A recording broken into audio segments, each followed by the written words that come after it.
Okay, guys, so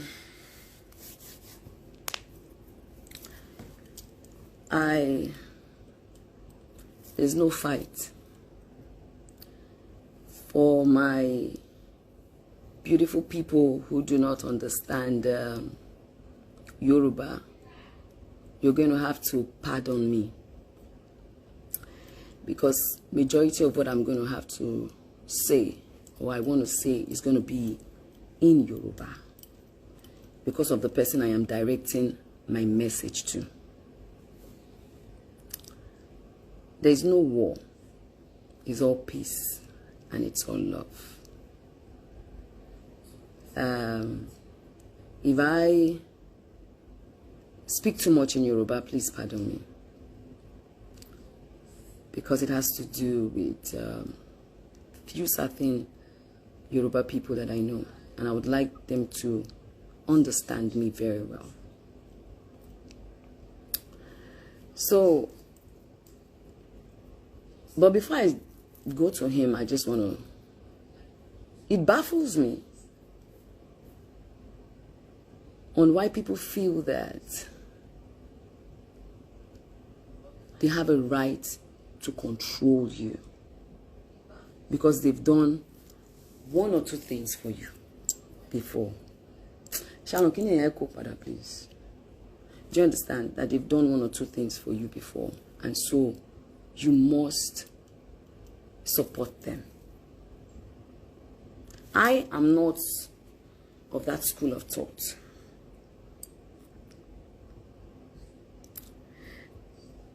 There's a lot of things I detest, and one of it is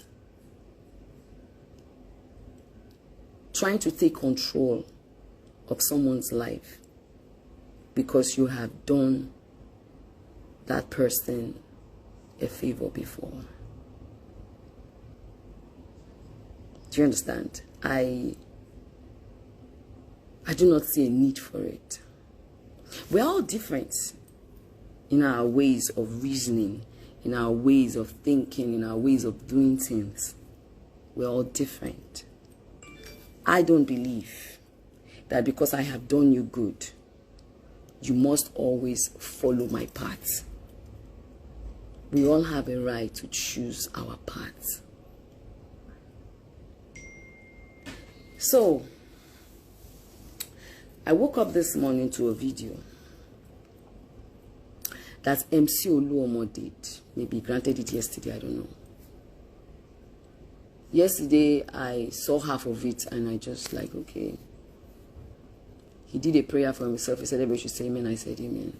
But this morning, someone now sent, I think a blogger. Now,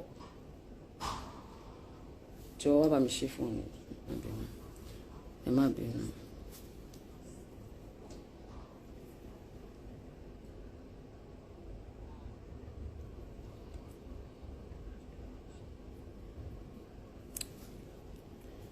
Okay, so I'm going to play this voice note. So for those of you who don't understand Yoruba, Emabino.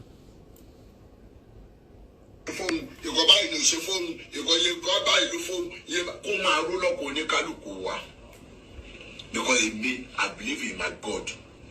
Mo ni fear no, mo ni fi party yon je, mo de ni fi tempele yon. But ọkùnrin kálukú kó máa rókì, tó bẹ yé yon ni, ẹ ṣé gan. Mo fi Ọlọ́run bá bẹ̀ yín. Ẹ jẹ́ ká sowọ́pọ̀, ẹ jẹ́ ká mú Nàìjíríà kó lọ, ẹ jẹ́ ká fi ìmọ̀ ṣe ọkọ. Ẹ má jẹ́ ká búra wa lórí social media. Àwa ló máa rí. Èmi ò lè ń pariwo. Ẹ bá sọ pé mo ṣe fẹ́ èèyàn kan sọ wípé mo ṣe kọ báyìí, mo ṣe kọ báyìí, mo ṣe àwọn oníkálukú nìyẹn, Ọlọ́run ọba nìyẹn. Kó máa ronú ọkàn oníkálukú. Àbọ̀ máa ṣíwájú láti débẹ̀ láti lọ bá ní. Àwa náà lọ máa rí. Ta máa lọ síbẹ̀. Ta máa bá yín ṣàjọyọ̀. Èmi tí ẹ máa reduce party. Ẹ fẹ́ ṣe nǹkan, àwa lè máa pè. Ta máa lọ síbẹ̀. Ta máa bá yín ṣàjọyọ̀. Èmi tí ẹ máa reduce party o. When I heard this, I felt it was just, you know, obviously he goes to a lot of parties. Ó lọ sí party púpọ̀. Do you understand? Okay. But when it got to that part I played earlier, you know. Kó máa ró lọ́kọ̀ oníkálukú. Èèyàn tó sọ pé ìkọ̀ báyìí ló ṣe fóun, ìkọ̀ báyìí ló ṣe fóun, ìkọ̀ báyìí ló fóun, kó máa ró lọ́kọ̀ oníkálukú wa. 3 weeks and 4 days láago mẹ́fà. Kí o gbọ́ kó làwọn sínú mọ́tò kọ́ lọ sí local government káàkiri. Ọdẹ ṣe fún 1 month 3 weeks and 4 days. Tọ́ba fẹ́ lọ sáré dá pàtì mi ọmọ àlọ́ náà. Báyìí ṣe àwọn olórin Muslim náà gbogbo wọn dúró tì mí wọ́n ṣe. Tẹ́mi ò bá jà pẹ̀lú wọn tọ́mọ nínú wọn lọ ọmọ gómìnà láti lọ bá ní àbọ̀ ọmọ aṣíwájú láti débẹ̀ láti lọ bá ní àwa náà lọ máa rí. Àwa ló máa rí. Èmi ò lè ń pariwo bá sọ pé mo ṣe fẹ́ èèyàn kan sọ pé mo ṣe nǹkan báyìí mo ṣe nǹkan báyìí mo ṣe àwọn oníkálukú nìyẹn Ọlọ́run ọba nìyẹn kó máa ronú ọkàn oníkálukú. Muslim ni wá tí bá jẹ́ gbẹ̀jì ológun kàgan ni ó yẹ kó lọ́n bá sọ fún mi gbọ́ yí pé ó ti àṣà Ọlọ́run àṣìṣe bẹ́ẹ̀ fún wọn náà. Mo lè sọ̀rọ̀ kan ní US. Ní social media tó fi bá ti èèyàn jẹ wọn máa padà fi bá tiẹ̀ náà jẹ ni.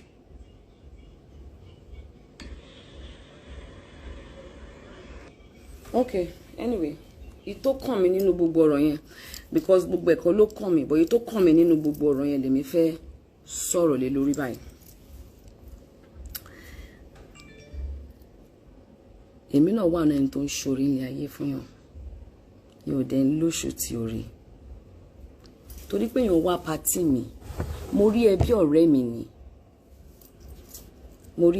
mi ni bá invite yẹ sí pàtì mi kò ń ṣèwọ nìkan ló ń wá sí pàtì mi àwọn tó ń wá sí pàtì mi pọ̀ èmi náà dẹ̀ ń lọ pàtì àwọn èèyàn mo ń báyàn ṣe mi lè ka iye ẹ̀dá tí mo ti bá ṣe nílé ayé mi tí mo dẹ̀ ṣe máa bá ṣe mi lè ka ìyẹn òde wa ní pé ibi tí bá kọrí sí ni gbogbo wọn gbọ́dọ̀ kọrí sí àyàtọ̀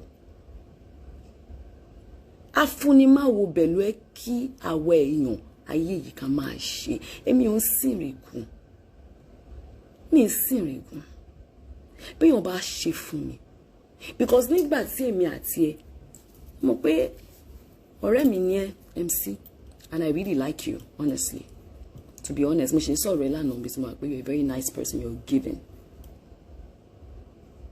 I see you as my friend. I am not your girlfriend. I was never your girlfriend. I never said a yes to you before. But you are my friend. Pàdí mi ni ẹ́. So if I invite you to my event or to my party, it's because I regard you as my person. Mo rí ẹ gẹ́gẹ́ bí èèyàn mi, bí ọ̀rẹ́ mi ni mo ṣe ṣe bẹ́ẹ̀. If you gift me monetary gifts ni o, how do you call it? Proper gifts, whatever. It's because I felt in my heart that you are my friend. Oh, fọjọ́ kan pè mí rí kò ní Iyabo tí bá fún ẹ nǹkan àbí ìdí tí mo ṣe ń wá sí party ẹ àbí ìdí tí mo ṣe ń ṣe nǹkan ni mo ṣe torí pé mo fẹ́ pé ibi tí bá kọrí sí kó bá mi kọrí síbẹ̀ ìyẹn ò bá ti sọ yẹn fún mi láti ilẹ̀ MC tó bá sọ yẹn fún mi láti ilẹ̀ màá mọ̀ yẹn ò ever sọ bẹ́ẹ̀ fún mi láti ilẹ̀ àwọn tí mo ti ṣoore fún nílé ayé mi ó pọ̀ gan even nínú industry Yorùbá yẹn ó pọ̀ gan níwọ̀nba kékeré tèmi náà ní èmi náà ń ṣe fún yàn èmi ò dẹ̀rù kí mo fi ọjọ́ kan nílé ayé mi sọ pé kí anybody nínú wọn kó kọrí síbi tí bá kọrí sí.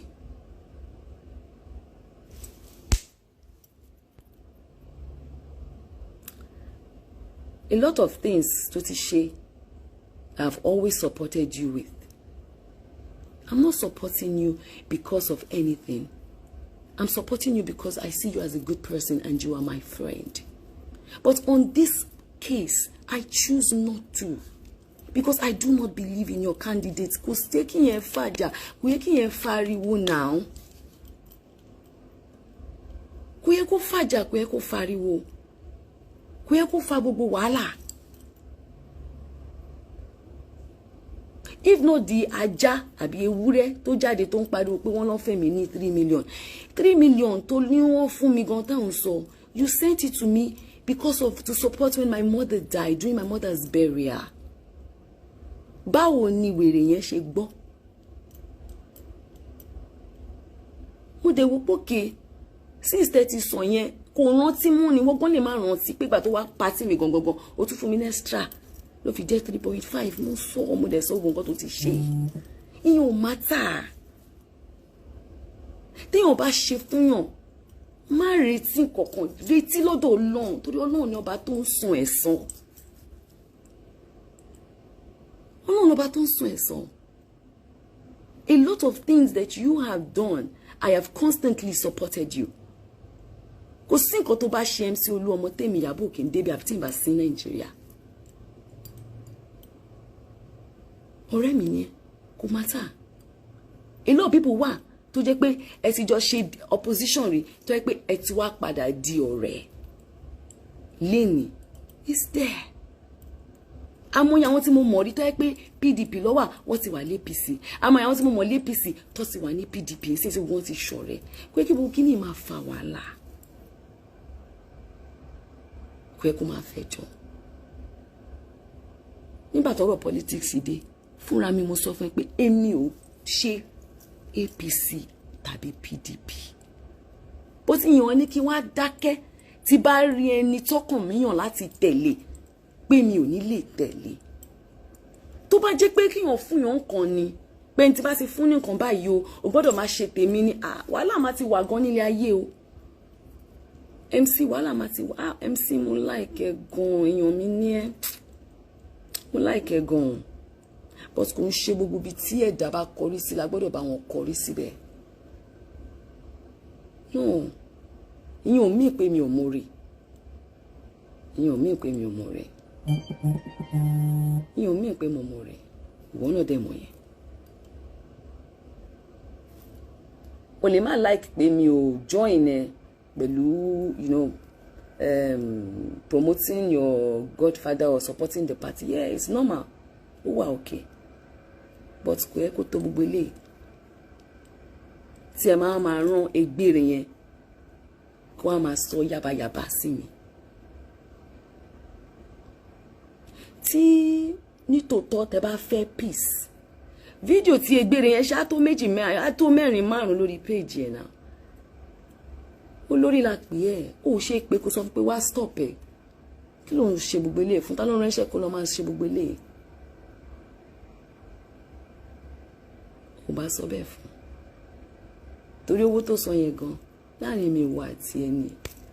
Tó bá sọ fáwọn èèyàn ní gbọ́ mo ṣe kúkú bá yín sọ gbogbo ẹ̀ kó lè bá kú náà. Mo wá fẹ́ fèèyàn kan ṣe example. Torí ó gbá ẹnu mi tẹ̀ni mo máa fi ṣe example. Wọ́pọ̀ tí mo lè fi ṣe example o but màá kọ́ lo ọmọ mi yẹn nìkan.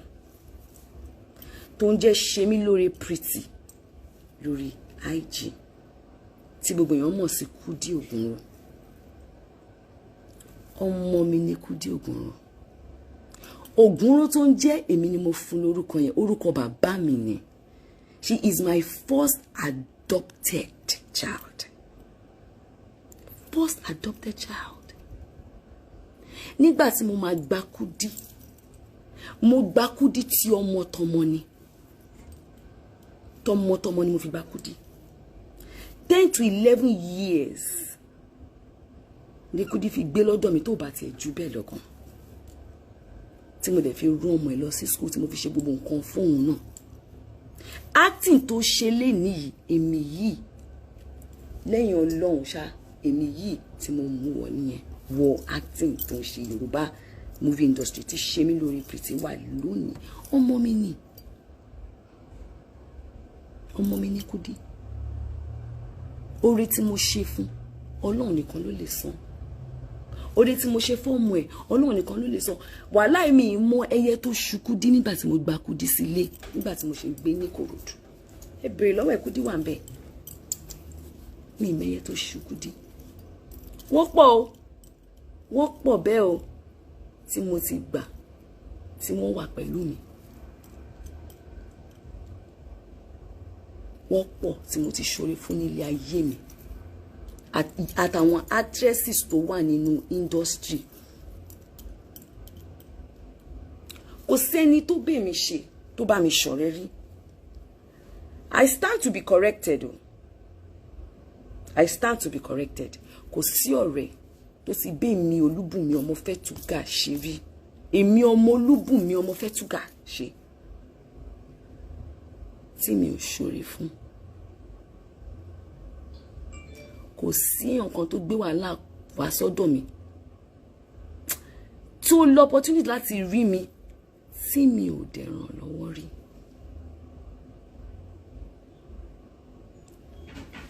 Oore ṣíṣe Ọlọ́run ló ń fún ni ní agbára láti lè ṣoore fẹ́ dà.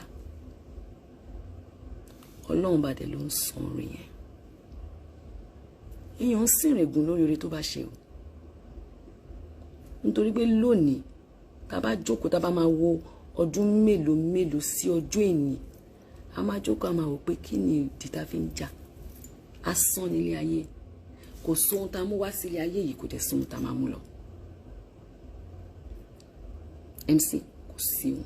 Sórí oore tí wọ́n máa ṣe yẹn, wọ́n máa ṣe lọ. Kò ń ṣe gbogbo ẹni tó bá ṣoore fún ló máa san fún ẹ. Tó bá ń retí kíyàn san oore fún ẹ, èèyàn á retí pẹ̀. Ṣùgbọ́n kíyàn yìí máa sin ìrìgún yẹn lèmi ò wá fẹ́. Ṣó wá rí Kudi Ògúnró tí mò ń sọ yìí.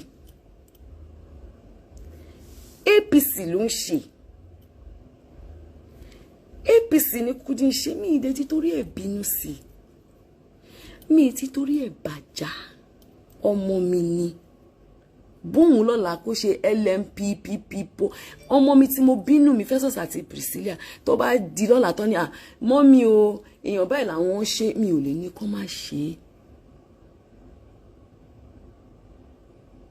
Àwọn òṣìṣẹ́ mi tí mo ní 50% inú wọn APC ló ṣe.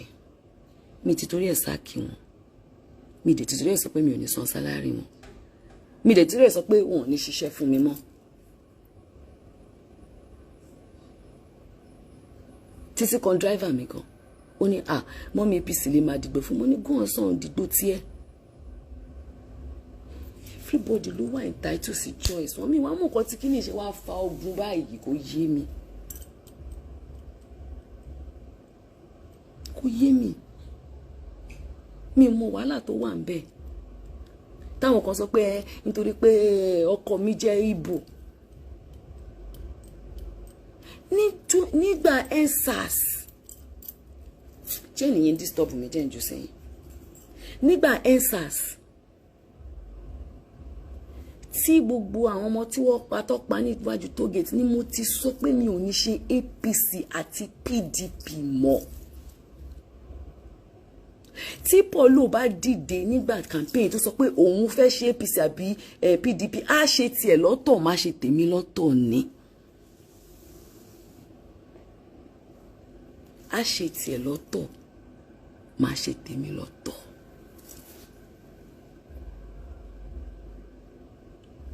Bó ṣe wo olúkálùkù ọ̀tọ̀ọ̀tọ̀. Ogun kan láyé. Kò sí wàhálà ń bẹ. Ẹni tí mo campaign fún kò ṣe bí a mo rírí wọ́n náà wọ́n báyìí. Ṣùgbọ́n ẹni tọ́kàn mi yàn nìyẹn. Àwọn tí mo ti ṣoore fún ó pọ̀ gan tó dẹ̀ ṣì wà nílẹ̀ tí mò ń ṣe fún. Kó lájà. Má rìn lẹ́kọ̀ọ́, má súnmọ́ ọ̀dàlẹ̀ ní kíní kan ní ìṣàwó ní ìgbà kíní kan. Ṣé ẹjọ́ ṣé Iyabo nìkan ló sọ́pọ̀tì obedient? Ṣé Ìgbò nìkan ló dìbò ni? Kí ló wá fa wàhálà? Ẹ̀ẹ́dẹ́jà fi gbogbo wàhálà yìí sílẹ̀. ẹ jẹ́ ká fi gbogbo wàhálà yìí sílẹ̀. MC mo wà disappointed o Ọlọ́run, because mi ò expect àwọn kan tó sọ pé mo ti ṣe kíní kan mo fi wọ́n lẹ̀ fún àwọn kan tó bá sọ̀rọ̀ àwọn lọ́mọ orí ẹ má yẹ ká máa ṣe gbogbo eléyìí. Be my person. Ikú kan ni wọ́n máa kú, èèyàn ní kí wọ́n máa sọ tọrọ. Reason to fi sọ mi rò pé mo ever complain nípa anybody to support me. Funny enough, first time tí mi ò ever support nǹkan tó ń support ilé, I've always even supported you. And mi ò mọ̀ ẹ́ as politician. Súnmọ́ tó kọ́ mi pẹ̀lú party tó bá sọ pé o ò ṣe PC mọ́ nínú o fẹ́ ṣe PDP o fẹ́ ṣe LPP o fẹ́ ṣe APD o fẹ́ ṣe anything. Wọ́n tèmi. Mi ò mọ̀ ẹ́ as politician now. Kò ṣe gbogbo ibi tí èèyàn bá kọrí sí ni èèyàn gbọ́dọ̀ bá everybody kọrí sí. Ẹ jọ̀ọ́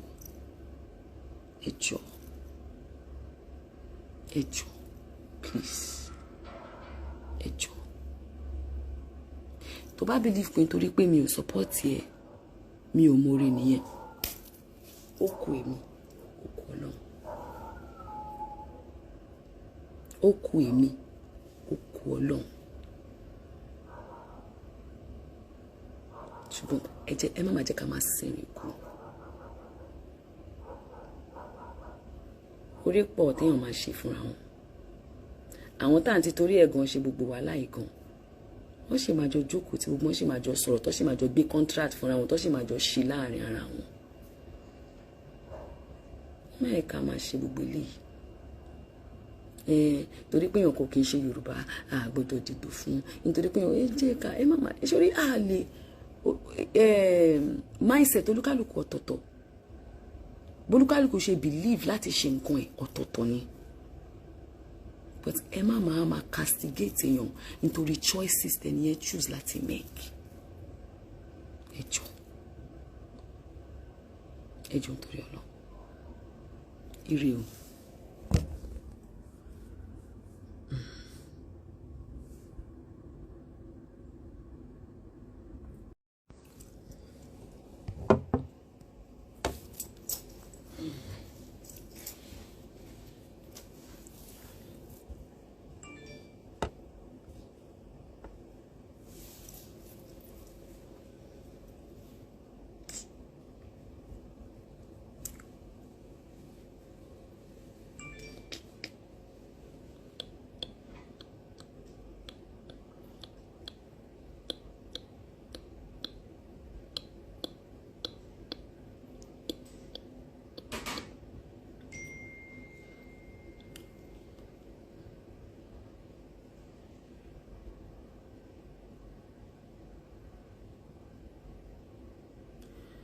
Okay, guys, so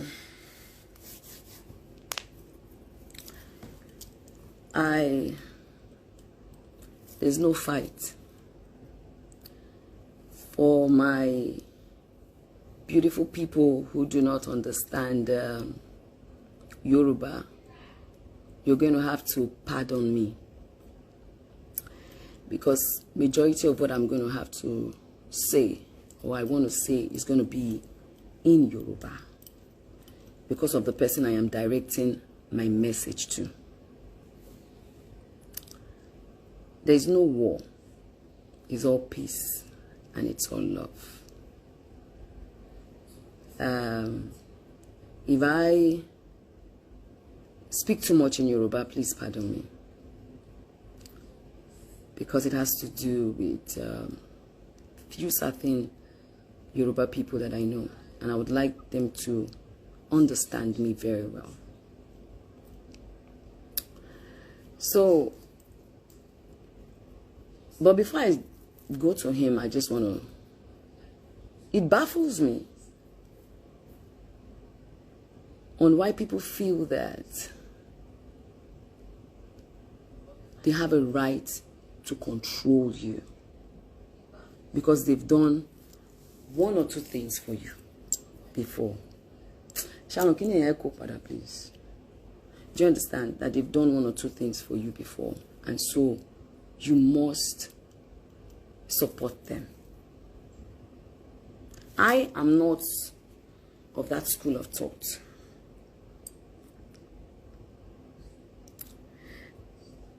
There's a lot of things I detest. And one of it is trying to take control of someone's life because you have done that person a favor before. Do you understand? I do not see a need for it. We're all different in our ways of reasoning, in our ways of thinking, in our ways of doing things. We're all different. I don't believe that because I have done you good, you must always follow my path. We all have a right to choose our path. So, I woke up this morning to a video that MC Oluomo did. Maybe he granted it yesterday, I don't know. Yesterday, I saw half of it and I just like, okay. He did a prayer for himself. He said everybody should say amen. I said amen. But this morning, someone now sent, I think a blogger. Now, Joe, I'm phone.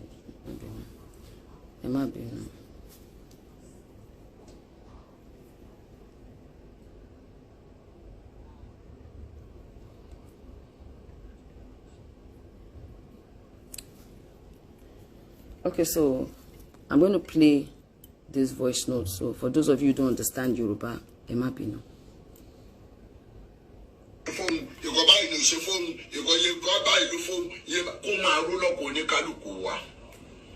Because in me, I believe in my God. Mo ni fear no, mo ni fi party yon je mo de ni fi tempele yon. But ọkùnrin kaluku ko ma roki, tó be yin yon mi, ẹ ṣé gan. Mo fi Ọlọ́run Ọba bẹ̀ yín. Ẹ jẹ́ ká sowọ́pọ̀, ẹ jẹ́ ká mú Nàìjíríà kó lọ, ẹ jẹ́ ká fi ìmọ̀ ṣe ọkọ. Ẹ má jẹ́ ká búra wa lórí social media. Àwa ló máa rí. Èmi ò lè ń pariwo.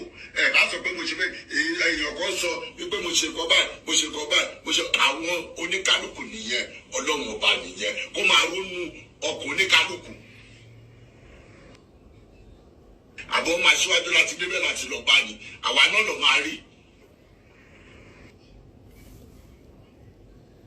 Ta máa lọ síbẹ̀. Ta máa bá yín ṣàjọyọ̀. Èmi tí ẹ máa reduce party. Ẹ fẹ́ ṣe nǹkan, àwa lè máa pè. Ta máa lọ síbẹ̀. Ta máa bá yín ṣàjọyọ̀. Èmi tí ẹ máa reduce party o.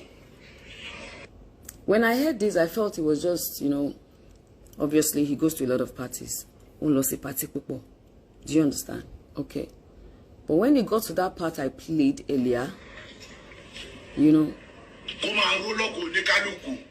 èèyàn tó sọ pé ìkọ̀ báyìí ló ṣe fóun, ìkọ̀ báyìí ló ṣe fóun, ìkọ̀ báyìí ló fóun, kó máa ró lọ́kọ̀ oníkálukú wa.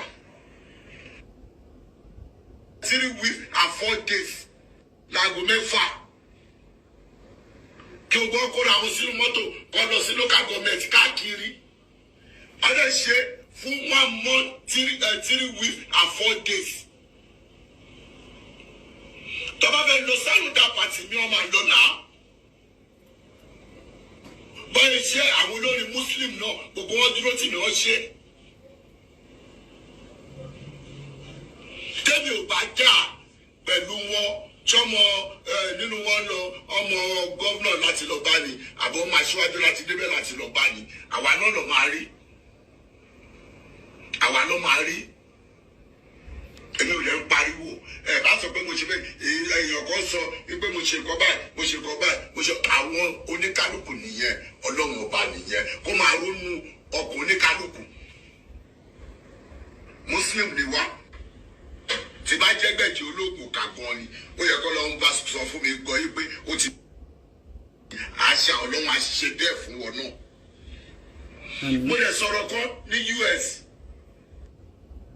ní social media tó fi bá ti èèyàn jẹ ọmọ agbára fi bá ti ẹ náà jẹ ni.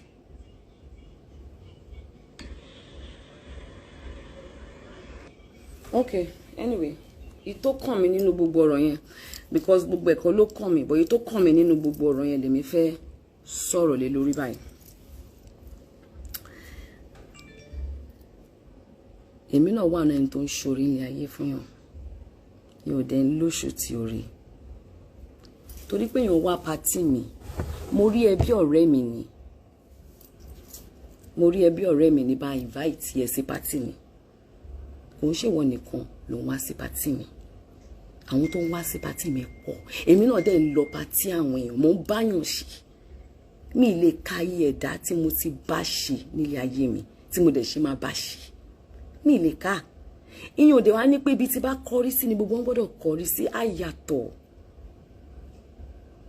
Afúnimáwo bẹ̀lú ẹ kí àwọ̀ èèyàn ayé yìí kan máa ṣe. Èmi ò ń sìnrìnkùn.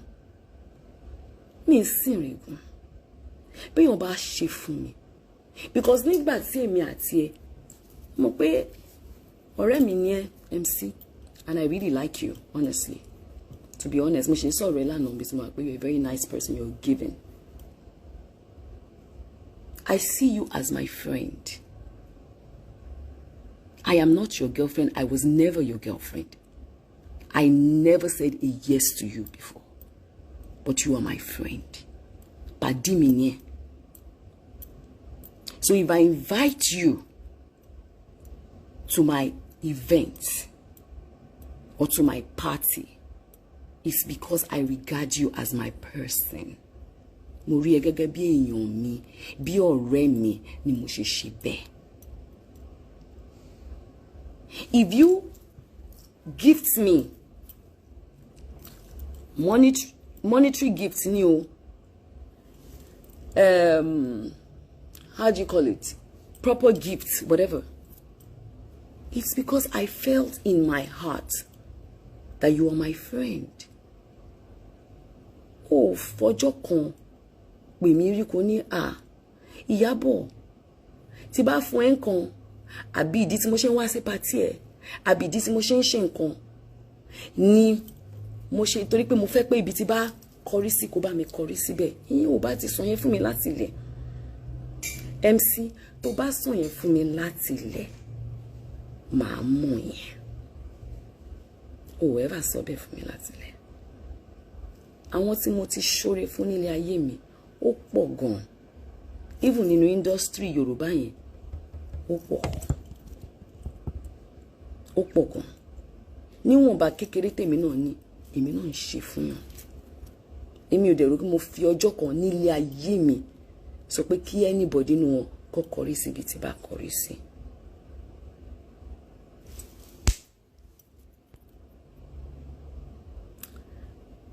A lot of things tó ti ṣe I've always supported you with. I'm not supporting you because of anything. I'm supporting you because I see you as a good person and you are my friend. But on this case, I choose not to. Because I do not believe in your candidates. Because taking your father, we taking your fariwo now. Kuye ko faja, kuye ko fariwo. Kuye ko fa gbogbo wàhálà. If not the ajá àbí ewúrẹ́ tó jáde tó ń pariwo pé wọ́n lọ fẹ́ mi ní 3 million. 3 million tó ní wọ́n fún mi gan táwọn sọ. You sent it to me because of to support when my mother died during my mother's burial. Báwo ni wèrè yẹn ṣe gbọ́? Mo dẹ̀ wò pókè since 30 sọ yẹn kò rántí mú ni wọ́n gan lè má rántí pé ìgbà tó wá party mi gangan ó tún fún mi extra ló fi jẹ́ 3.5 mo sọ mo dẹ̀ sọ nǹkan tó ti ṣe. Ìyẹn ò matter. Téèyàn bá ṣe fún yàn má retí kankan, retí lọ́dọ̀ Ọlọ́run torí Ọlọ́run ni ọba tó ń san ẹ̀san. Ọlọ́run ni ọba tó ń san ẹ̀san. A lot of things that you have done, I have constantly supported you. Kò sí nǹkan tó bá ṣe MC Oluomo tèmi Iyabo kì í débi àbí tí n bá sí Nàìjíríà. Ọ̀rẹ́ mi ni kò matter. A lot of people wà tó jẹ́ pé ẹ ti jọ ṣe opposition rí tó jẹ́ pé ẹ ti wá padà di ọ̀rẹ́ lẹ́ni is there. Àmọ́ àwọn tí mo mọ̀ rí tó jẹ́ pé PDP ló wà wọ́n ti wà l'APC. Àmọ́ àwọn tí mo mọ̀ l'APC tó ti wà ní PDP ṣe wọ́n ti ṣọ̀rẹ́ pé kí gbogbo kíní máa fa wàhálà kò yẹ kó máa fẹjọ́. Nígbà tọ́rọ̀ politics dé fúnra mi mo sọ fún ẹ pé èmi ò ṣe APC tàbí PDP. Bó ti yàn ní kí wọ́n á dákẹ́ tí bá rí ẹni tọ́kàn mi yàn láti tẹ̀lé pé mi ò ní lè tẹ̀lé. Tó bá jẹ́ pé kíyàn fún yàn kan ni pé ní tí bá ti fún ní nǹkan báyìí o gbọ́dọ̀ máa ṣe tèmi ni wàhálà máa ti wà gan nílé ayé o. MC wàhálà máa ti wà MC mo like gan èèyàn mi ní ẹ mo like gan but kò ń ṣe gbogbo bí tí ẹ̀dá bá kọrí sí la gbọ́dọ̀ bá wọn kọrí síbẹ̀. No ìyẹn ò mí pé mi ò mọ̀re ìyẹn ò mí pé mi ò mọ̀re ìyẹn ò mí pé mo mọ̀re ìwọ náà dẹ̀ mọ̀ yẹn. O lè má like pé mi ò join ẹ pẹ̀lú promoting your godfather or supporting the party. Yeah, it's normal. Ó wà okay. But kò yẹ kó tó gbogbo eléyìí tí ẹ máa rán egbére yẹn kó wá máa sọ yàbàyàbà sí mi. Tí nítòótọ́ tẹ bá fẹ́ peace, fídíò tí egbére yẹn ṣá tó mẹ́rin márùn lórí page yẹn náà. Olórí la pè ẹ́ ó ṣe pé kó sọ pé wá stop ẹ̀ kí ló ń ṣe gbogbo eléyìí fún ta ló ránṣẹ́ kó lọ máa ṣe gbogbo eléyìí. Kò bá sọ bẹ́ẹ̀ fún torí owó tó sọ yẹn gan láàrin mi wà àti ẹni tó bá sọ fáwọn èèyàn ní gbọ́ mo ṣe kúkú bá yín sọ gbogbo ẹ̀ kó lè bá kú náà. Mo á fẹ́ fèèyàn kan ṣe example torí ó gbá ẹnu mi tẹ̀ ni mo máa fi ṣe example wọ́pọ̀ tí mo lè fi ṣe example o but màá kọ́ lo ọmọ mi yẹn nìkan tó ń jẹ́ ṣe mí lórí pretty lórí IG tí gbogbo èèyàn mọ̀ sí Kúdí Ògúnrò. Ọmọ mi ní Kúdí Ògúnrò. Ògúnrò tó ń jẹ́ èmi ni mo fún lórúkọ yẹn orúkọ bàbá mi ni.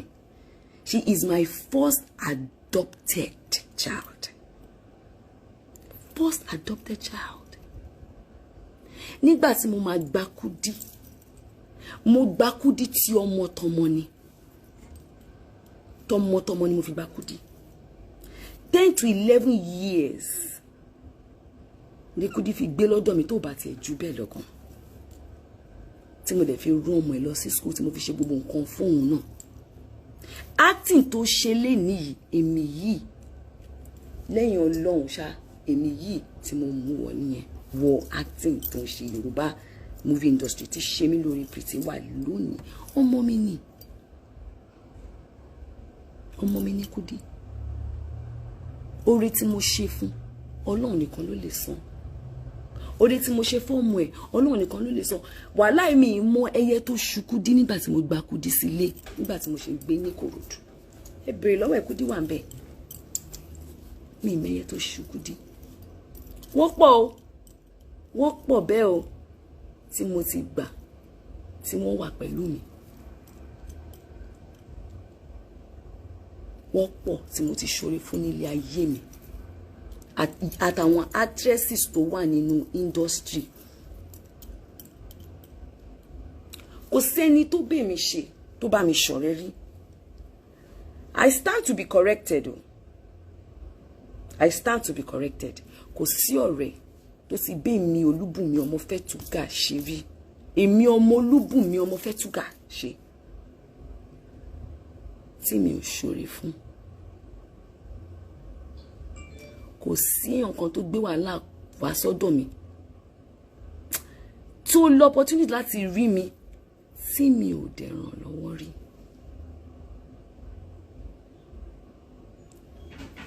Oore ṣíṣe Ọlọ́run ló ń fún ni ní agbára láti lè ṣoore fẹ́ dà. Ọlọ́run bá dẹ̀ ló ń san oore yẹn. Èèyàn ń sìnrìngùn lórí oore tó bá ṣe o. Nítorí pé lónìí tá bá jókòó tá bá máa wo ọdún mélòó sí ọjọ́ èní a máa jókòó a máa wò pé kí ni ìdí tá fi ń jà asán nílé ayé kò sóhun tá mú wá sílé ayé yìí kò dẹ̀ sóhun tá máa mú lọ MC kò sí wọn sórí oore tí wọ́n máa ń ṣe yẹn ìwọ́n máa ṣe lọ kò ń ṣe gbogbo ẹni tó bá ṣoore fún ló máa san fún ẹ tó bá ń retí kíyàn san oore fún ẹ èèyàn á retí pẹ́ ṣùgbọ́n kíyàn yìí máa sin ìrìgún yẹn lèmi ò wá fẹ́ ṣòwárí Kúdí Ògúnró tí mò ń sọ yìí APC ló ń ṣe APC ní Kúdí ń ṣe mí ìdẹ títorí ẹ̀ bínú sí mi títorí ẹ̀ bàjá ọmọ mi ni bóun lọ́la kó ṣe LMPPP ọmọ mi tí mo bínú mi Festus àti Priscilla tó bá di lọ́la tán ni mọ́ mi o èèyàn báyìí làwọn ṣe mi ò lè ní kó má ṣe àwọn òṣìṣẹ́ mi tí mo ní 50% inú wọn APC ló ṣe mi ti torí ẹ̀ sáàkì wọn mi dẹ̀ ti torí ẹ̀ sọ pé mi ò ní san sálárì wọn mi dẹ̀ ti torí ẹ̀ sọ pé wọn ò ní ṣiṣẹ́ fún mi mọ́ títí kan driver mi kan ó ní mọ́mí APC lè máa dìgbò fún mo ní gún ọ̀sán dìgbò tiẹ̀ everybody ló wà entitled sí choice wọ́n mi wá mú nǹkan tí kí ni ṣe wá fa ogun báyìí kò yé mi mi mọ wàhálà tó wà ń bẹ̀ táwọn kan sọ pé nítorí pé ọkọ mi jẹ́ Ìgbò nígbà EndSARS jẹ́ nìyẹn disturb mi jẹ́ ìjọ sẹ́yìn nígbà EndSARS tí gbogbo àwọn ọmọ tí wọ́n patọ́pa níwájú tógètì ni mo ti sọ pé mi ò ní ṣe APC àti PDP mọ́ tí Paulo bá dìde nígbà campaign tó sọ pé òun fẹ́ ṣe APC àbí PDP á ṣe tiẹ̀ lọ́tọ̀ má ṣe tèmi lọ́tọ̀ ni á ṣe tiẹ̀ lọ́tọ̀ má ṣe tèmi lọ́tọ̀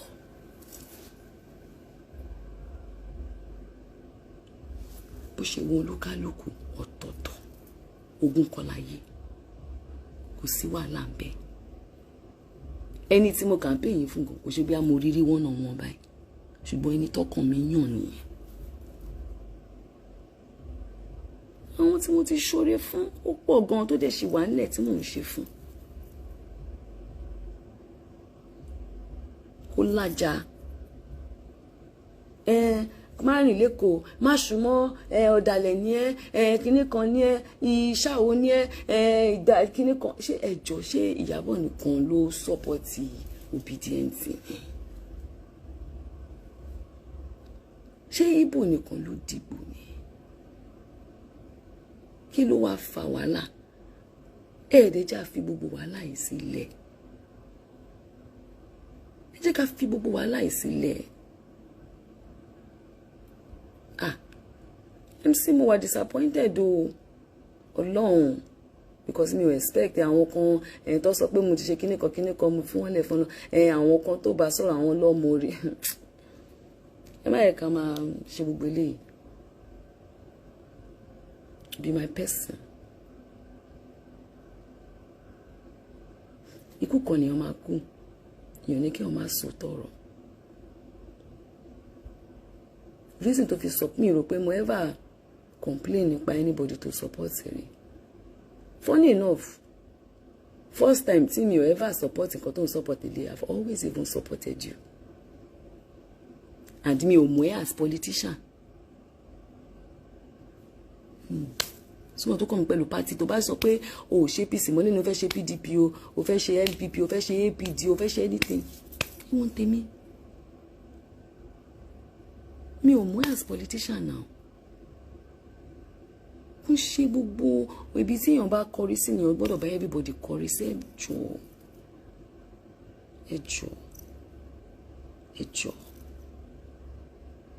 ẹjọ́ please ẹjọ́ tó bá believe pé nítorí pé mi ò support ẹ mi ò mọ̀re nìyẹn ó kù èmi ó kù Ọlọ́run ó kù èmi, ó kù Ọlọ́run.